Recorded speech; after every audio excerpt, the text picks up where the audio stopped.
un réseau institutionnel approvisionne l'Iran et la Corée du Nord en uranium.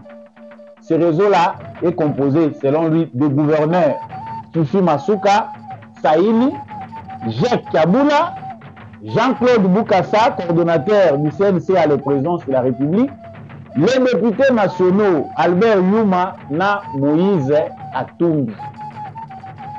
Bande konanga à entendre comme ça, ils ont la information moko exactinati. Mais c'est une information, si cela s'avère vrai, la RDC aura des problèmes avec l'OTAN. On a des problèmes sérieux na OTAN. Pourquoi? Parce que l'Iran na Corée du Nord, baza ba ennemi à OTAN. A koki ko permettre que l'Amérique a koki ko ndimata mukete uranium et la Congo. Et ça y a qualité, uranium balingake bimate.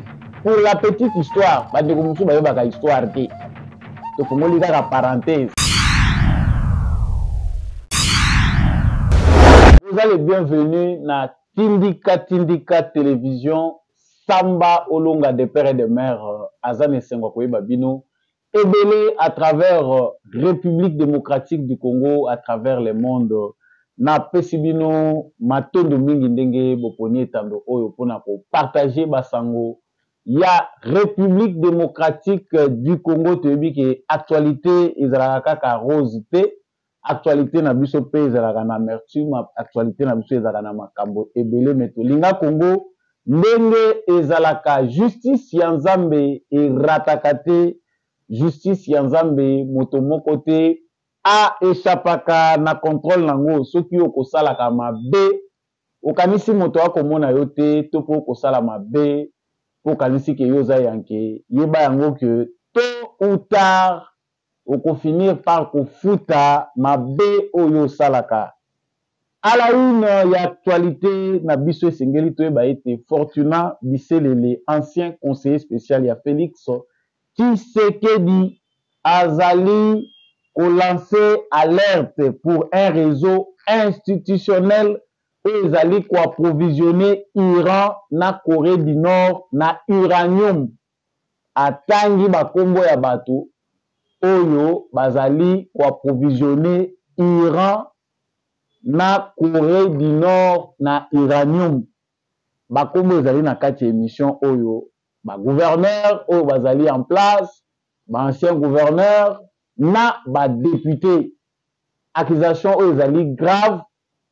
Tokoye bango na kati émission oyo nini penza ya lingi koloba, est-ce azoloba bosolo to pe eza lokuta, est-ce que eza na réseau moko mafieux sur le plan institutionnel pour na kotekela ba iranien na ba coréen du nord uranium ezo uta na Congo. Samba Olonga zo sala mise au point à travers analyse na décryptage na kati émission oyo. Sangwa mibale ezali affaire ya Stade des Martyrs. Est-ce que batekaki ndambu ya Stade des Martyrs tote? Tomonaki le nouveau ministre ya sport Didier Boudimbu Obima asali vraiment la une ya ba réseaux sociaux pe ba médias na biso traditionnel pona kotalisa que ndambu kiteni ya Stade des Martyrs etekama ezali na individu moko azali kotonga hotel na ye na oyo esika. Kasi Serge Konde oyo azali pe ancien ministre ya sport avant Kabulo mwana Kabulo atalisi ke eza nango détournement te, bateki pe martyr te, mais ezali pratique moko connu ya gestion ya ba entité sportive ya République démocratique du Congo. Na kolobela ngo na kati émission oyo tokosukisa na Augustin Kabuya mwana Bute ya lobi ya kokendaka na ete makambo oyo esalami oyo convention démocratique ya parti UDPS esali pona kolongola ye ezali illégal, azali parmi bato oyo basalaki statut oyo UDPS azali kosalela nyonso esalemaki kuna na Sainte-Anne na Gombe pona kolongola ye na ebonga na ye ezali nul et sans effet pona ye azali ko continuer ko se considérer comme le secrétaire général de l'UDPS. Samba Olonga comme d'habitude azozonga wana pona kolobela basango yo na mukuse natombeli bino encore une fois de plus boye malamu na tindika télévision oyo eza émission bordure polele boyebi ke ngai nalobaka na ngai ndenge esengeli naloba oyo akoyoka esui ye na ndako etali ye tokoloba kaka baverité lokuta te me bosolo soki oza nano abone te na chaîne oyo abonnez-vous soki mpe nano like te avant bande émission oyo like soki mpe nano partage na voisin te partage kozala égoïste te eza nango mpe biloko ya kolia te Fortuna Biseleli kombo toyoka yango kala c'est un conseiller de gloire ya président Félix Tshisekedi asalaki kombo parmi bato basalaki kombo ta bayebisaka bino ki révolution emelaka bakolo nango bato batiaki tembe. Il y a des gens qui se sont fait tout puissants dès le début ya régime à Félix Tshisekedi bamona déjà bazo construire ba empire bamimonaki baza indéboulonnable les tout puissants. En tout cas, ce qui n'a eu Félix Tshisekedi avant là, la zone n'a été c'est que n'a eu pendant de tout puissant un régime. Mukolo Félix Tshisekedi a kolongwa na pouvoir. N'a eu mutu na ko remplacer ye. Bande ko nangai tout est vanité. Bako tchao pe na 10h, olongwe na 11h. Aujourd'hui, nous avons des révélations venant de Fortuna Biseleli, ancien conseiller spécial il y a président Félix Tshisekedi. Mingi pe makambo sécurité. La révélation na ye ezali très grave et gravissime. Et donc, vous avez sans conséquence pour la République démocratique du Congo. Alobi, pe na ye ndenge azu ba information, to éviter nani apesier ba information, azali ko faire partie na renseignement congolais, azana ba agent na ye, bazana mabulu, ça reste à vérifier. Asali tweet moko avant-hier. Alobi, un réseau institutionnel approvisionne l'Iran et la Corée du Nord en uranium. Ce réseau-là est composé, selon lui, de gouverneurs Fifi Masuka, Saïni, Jacques Kaboula, Jean-Claude Boukassa, coordonnateur du CNC à la présidence de la République, les députés nationaux Albert Yuma na Moïse Katumbi. Bande konanga à entendre comme ça, eza lokola information moko eza tinati.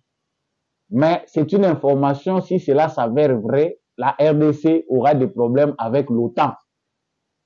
Toi, on a des problèmes sérieux na OTAN. Pourquoi? Parce que Iran na Corée du Nord, baza ba ennemi à OTAN. A koki ko permettre te Amérique a koki ko ndimata mukete uranium et à Congo, et la qualité, uranium balingake bimate. Pour la petite histoire, bande ko musu bayo baka histoire te. To fongoli kaka parenthèse. Mine ya Shinkolobwe. Toko beti na Google pe ko mona ngo. Shinkolobwe mine oyo ezalaka na uranium. Na deuxième guerre mondiale, uranium esilisaka guerre. Ngai na bota makate na yebi peut-être te ba téléspectateurs manga pe belé pe ba bota makapete. Na guerre ya 44-45 bombo ekweyaka na Hiroshima, uranium ewutaka na Congo. Mokolo ba américain ba découvraka ki eza na entreprise moko awa ya ba belge ezali ko exporter uranium baza ko kende nango na Anvers na Belgique. Balandeli bamoni ke mine ya Shinkolobwe nde mine oyo esimbi ba uranium eza nango na mukili, mais ya Congo eza efficace wana izage ezalaki kaka céramique basalelaka uranium mpe basalela yango banzumu batalaka bandai kosalela uranium banzumu izage céramique.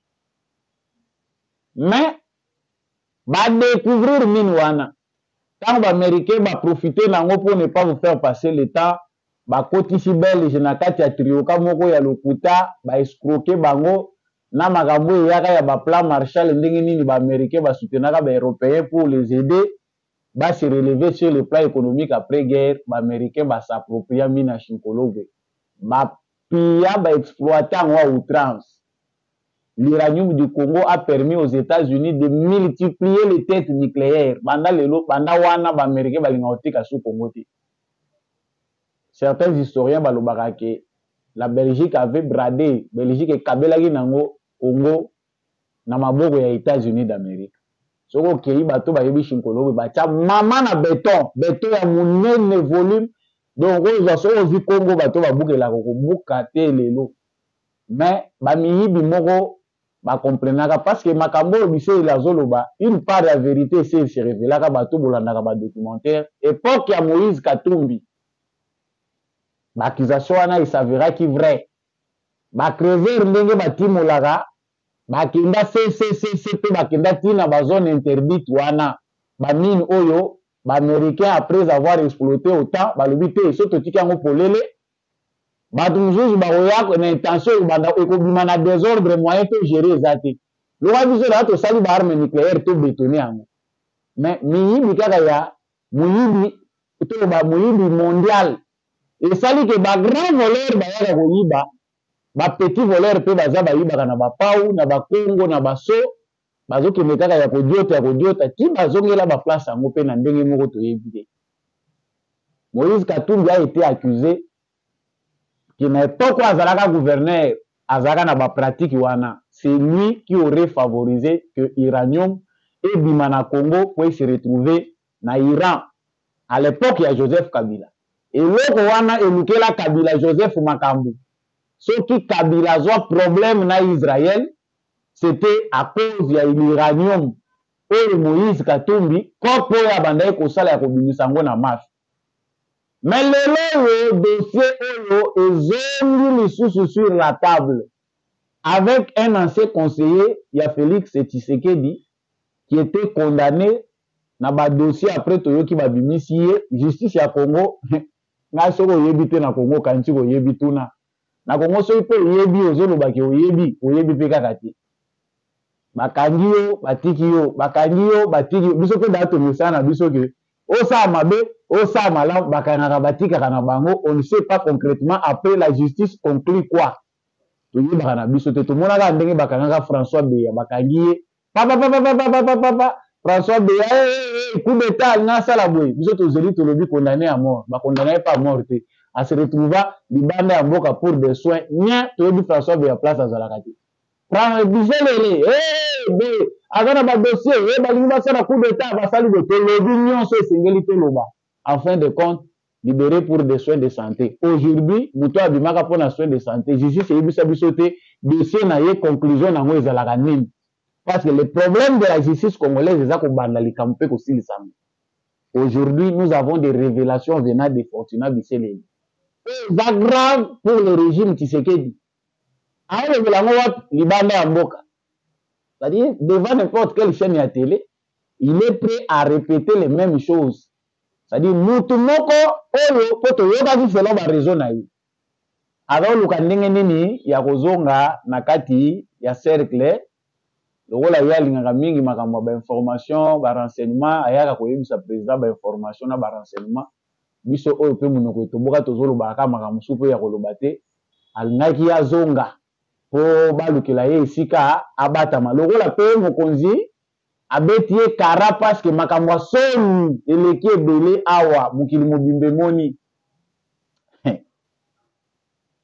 le pays de soif makambo eleki grave na Congo que on se demande si omoni mutu azaka kitoko azoloba français ya bien mais moralité zéro sikoyo awa ekomi yake il y a un réseau institutionnel approvisionnant l'Iran et la Corée du Nord numéro ya Tshisekedi ozalaka nango te. Les chefs qui t'a amené au Komanapo, au Komaki, au Utilisaki, au Daki comme conseiller, aux Alaki pour tourner. Au Moni était pour nous informer, au Moni qu'il faut informer le monde à travers la presse. Ce sont des accusations très graves qui démontrent que Fortuna Biselele a désormais choisi d'être l'opposant de Tshisekedi. Parce que Monto a eu du service à renseignement, a collaboré dans le service à renseignement. Azana kati ya système ya renseignement akoloba di n'importe quoi te. Eza soki eza vrai. Parce que biso pe toko koloba te ke eza faux. Non. Na lobi ya Moïse Katumbi. Asalaki yango eza vrai na époque ya Joseph Kabila. Bato yo bameni Kabila na déclin, c'est le Katumbi. Dossier ya uranium pe eza na kati. So awa azotanga lobi Fifi Masuka, Jacques Yabula, Jean-Claude Bukasa, c'est ozalaki na kopa yango lokola yo bini omoni ke baninga batikali bazolia na kopa yango sikoyo fo nabimisa bango polele mpo eloko yango erevese to ndenge nini. Au président de la République d'être prudent parce que eza ndenge wana na Congo mboka motema mabe. Quand quelqu'un ne se retrouve pas amoni ke baintérêt na ye eza lisu na kati te bazoutilize nga te, il faut nyonso ebeba. C'est ça les Congolais. Bato oyo azotanga eza bato akolaboraki na bango, bato ayebani na bango, asala mpe bafere na bango. Aujourd'hui abwaki bango aexpose bango devant le monde entier alobi eza réseau institutionnel ya approvisionnement ya Iran na Corée du Nord. Comprenne qui veut. Muto ayebi kososola ko comprendre que muto yo aza pe ne loko azoluka. S'il n'avait pas de problème avec le Congo, on pense que ces informations, il n'y a que quand même na canal ya mutu moko aza proche ya Tshisekedi pour ne pas exposer le pays. Mais comme il a choisi la voie publique, à boîte à Moboé, ça veut dire que Alingi Congo est pour la Makam. Le travail de la sûreté de l'État, le travail de la sécurité ne nous appartient pas. Que le président de la République puisse prendre à juger les conséquences de ce Sengeli. Bato pe maza cité, bayebisa biso. Comment bakomo na bango zo figurer na kati alors qu'il y a ba mususu pe ezate. Pourquoi on parle d'Albert Yuma? Moïse Katumbi, ce n'est pas n'importe qui. Moïse Katumbi toyebi kayebi mabulu nyonso eza na Katanga. Il en a profité tant. Soki Kabila profita na Katanga, Moïse Katumbi, en tout cas, il est aussi baron pour avoir profité de l'exploitation du pillage systématique ya ba ressources sol congolais. Soki Kabila bandaye ko pesa ba ordre libulu wana eza ya ngambi Moïse Katumbi azaye ko gérer mabulu place ezalaki. Oya bo sosola yebi déjà komona. Affaire ya Stade des Martyrs. Tout le monde a qui ma vidéo est circulée, ministre Didier Boudimbo. Oyo ezali 3e ou 4e fois qui est dans Stade des Martyrs. Na pe mutuna oyo na ebité na rovana na ngonde na tuni kaka. Stade des Martyrs ezaka thermomètre ya ba ministre ya sport ou bien wana nde mutu ezalaka base oyo ministre nyonso ya sport abandelaka musala na ye. Tous les ministres de sport qui viennent oyo bakotaka en fonction bakitaka na Stade des Martyrs. Toka tete okita na basa kwawa otali pe football congolais eza en voie de disparition, eza en péril. Ba terrain oyo bana miketo zayi kokola tozokende kobeta ata ba balabala minene et monanaka lisusu te. Les enfants aujourd'hui sont exposés na ba pratique très bas âge. Biso to bandaye kobeta bale na ba balabala ya minene. Lelo ekonda ekoma mikeboye. Ba terrain ya bale oyo bana bakoko betela bale. Et non na la lisusu te ba terrain nyonso ezokata na kaka ezotekaka mateka. Tozomona te ministre ou azoya na vision alobi to banda nanu par kotala sur toute l'étendue du territoire national par rapport à l'urbanisme. Wapi ba terrain tokoki ko réserver sur le plan cadastral to banda kotala ba terrain tokoki réserver pour na ba génération future pe bana na biso ba s'épanouir. Lelo bato nyonso balingi kosala politique, c'est parce que vous avez abandonné ba secteur mususu important. Oh lelo ko tombola bato. Soki tozana ba joueur, tozana ba grand basketteur, ba boxeur ndenge tozomona lelo champion na biso Bakole Martin. Aki naza kopesa susu ba félicitations na ngai ebele po soki tozopolaka air moko ata na ba guerre, mais soko moni makofi ya mutu pe ezopesa ba congolais sourire, faut tobeta ka maboko. Ato lingi box te mais otali yango kaka même ata na musika il faut féliciter. Po na ba secteur ebele biso batia biso ka babu. Mais ce monde le coffre congolais beti américain faut yebake ils appellent ma revanche politique. Donc comment on ka to beta mo kara le but oyo eza makamuto kipaka biso to tala ka guerre pe bunda mana ba façon belé. Wana zala parenthèse. Donc Didier Boudimbo na Stade des Martyrs afongola biso ke bateki lupango. Selon constat na ye. Aibi ba sala area ba travaux ko ezali lupango Stade des Martyrs, mais comment il se retrouver que tozo mona ba mapango mutu aza kotonga mutu azo tonga nani ayebani te. La question de savoir est-ce qu'il ne s'était pas bien fait informé par l'administrateur général et à Stade des Martyrs. Est-ce Est-ce que bato nyonso baza wana lokwa ba fonctionnaire bayebisaki ye te toyebi te mais ye déjà sali vidéo. La surprise ezali que Serge Konde abimi pene information mosusu bato balobaki kutu Kabulo mwana Kabulo pardon papa toyebi ke eza nango yo te toyoki nde Serge Konde Kabulo balobaki ke ye moto ateki eza nango Kabulo te toyoki Serge Konde a réagi alobi que ezali contrat moko légal eza connu ba concession wana ba place oyo ba stade na biso ezali faute d'avoir les moyens pour na entretenir yango ba créer ba stratégie moko ya ko faire louer certains endroits loko les aminene soko ki na stade de Martyr okomona ki station ezalaka stade pardon de Tata Raphaël ou stade du 20 mai okomona ki station ezalaka wana okomona que alimentation moko ezalaka wana baluwaka. Donc, baza ko faire louer pour avoir les moyens ya ko entretenir. Po bino bo louer sakango. Mberi ba stade yango ezalaka salité, vous avez les moyens pour entretenir ceux qui veulent vous faire louer. Les stades ezalaka na mauvaise condition, na ampité état. Mbongo wana ekendaka wapi. Monsieur le président de la République, IGF, Cour des comptes, tala ba dossier yango. Tout le monde a ba okata ba dossier ya o soki directeur ya makambo météorologie. $5,200 yango bokangisi mutu bozo senga 27 millions de francs congolais à bamande. Ba dossier ya ba milliers de dollars yango na ba millions bozo betango kara. Cette affaire commence à devenir compliquée biso tozo luka ezala clair. Comment ça peut être clair? Didier Mudimu balobi eza mafia. Basi bateki mapango. Koto balobi bateki te ezali totsaka bongo toza batu baza ko louer. Eza te lupango wana ekomi ya mutu mususu eza kaka na compte ya Stade de Martyr mais bazo louer bongo ezokota na caisse à l'état. Ah bon, c'est que Didier Mudimu yo comprenaki kopite yango ofinaki place wana. Nous demandons aussi au ministre Didier Mudimu que secteur ya sport eza kaka lié te na ba terrain ya football na ba concession bozo ko tourner. Ça s'appelle aussi quelque part distraction. Bon et de biso le Congo est très grand, il y a des koulouna partout de bandits urbains. Il faut valoriser le sport congolais. Pour que les bisika oyo bana bazali na ba lieu d'épanouissement sur le plan sportif, pour envisager ma terrain nini. Ville de Kinshasa ezali na 24 communes. Bana nyonso baya ko beta ndembo na bango kana Martyr te. Faut tala ba stade des ebele est-ce que ba commune ezangi ata moi terrain ya basket. Ndenge ni to repesa bango terrain ya basket. Il y a beaucoup à faire. Mais Kabula lobaki makelele belawa. Il est parti, tout le monde a critiqué qui n'a pas souka nangote. Nous demandons seulement na IGF pour aller la dossier ou à la lettre. IGF a ngopé nous réserve autoboka bande konangai ba dossier ceux qui te rebito banda ko multiplier ko lekebele. Ministre de la justice Constant Mutamba, le secteur ya sport est très corrompu.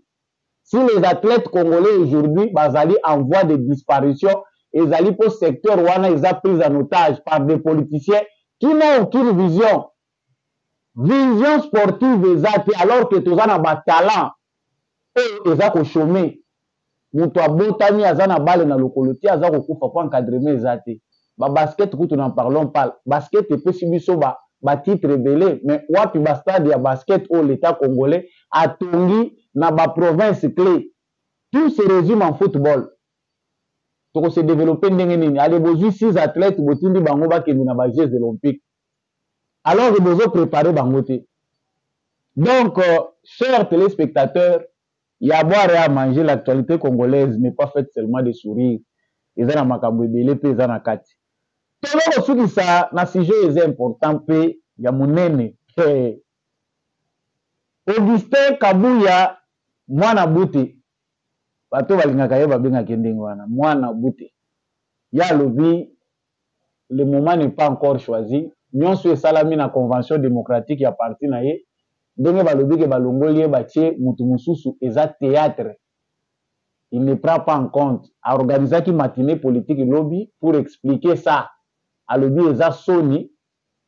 Ye azo faire partie na bato basala ki ba texte. O eza statut na règlement d'ordre intérieur ya UDPS. Yo ezala ki osali droite. Osali le mokote mibego yo tchaki na kati ezala ka na makanisi.